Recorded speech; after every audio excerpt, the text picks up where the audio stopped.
আসসালামু আলাইকুম রহমতুল্লাহ। দর্শক, আমাদের কাছে অনেকেরই অনেক ধরনের প্রশ্ন থাকে, হয়তো সবার প্রশ্নের উত্তর ওইভাবে দিতে পারি না। আজকে এক ভাইয়ের প্রশ্নের আমরা বিস্তারিত ব্যাখ্যা দেওয়ার চেষ্টা করব। সেটা হচ্ছে যে আমাদের যে পানির ব্যবস্থাটা করা হয়েছে, সেই পানির ব্যবস্থাটা আমরা কিভাবে করেছি এবং আমাদের এখানে আম, খরচটা কেমন হয়েছে, পাশাপাশি এটার দৈর্ঘ্য প্রস্থের হিসাবটা আপনাদের একটু দেখাবো।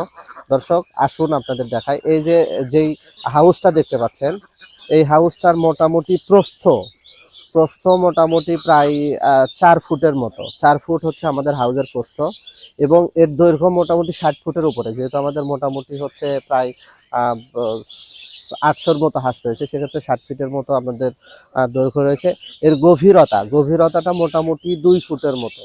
মোটামুটি 2 ফুট, 1.5 থেকে 2 ফুট গভীরতা, অর্থাৎ একটা হাঁস অনায়াসে গোসল করতে পারবে এবং ডুব দিতে পারবে। ডুব দেওয়ার একটা ব্যবস্থা রাখছি, কারণ হাঁস যখন সাঁতার কাটে হাঁসের শারীরিক সুস্থতা বাড়ে এবং হাঁস সুস্থ থাকে। সুতরাং এই জিনিসটা একটু গুরুত্বপূর্ণ।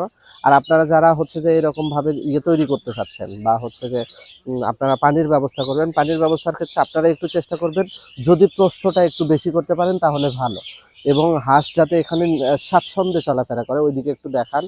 এই যে দেখেন, আমাদের হাঁসগুলো কিন্তু খুবই স্বাচ্ছন্দ্যে একদম নিরিবিলি ভাবে চলাফেরা করছে। সুতরাং যারা খামারি এবং উদ্যোক্তা ভাই, তারা পানির ব্যবস্থাটা কিন্তু খুবই ভালোভাবে করবেন। কেননা এই পানির ব্যবস্থাটা ঠিক মতো করতে পারলে আপনার খামারি হিসেবে কিন্তু আপনি অনেকখানি আগায় থাকলেন।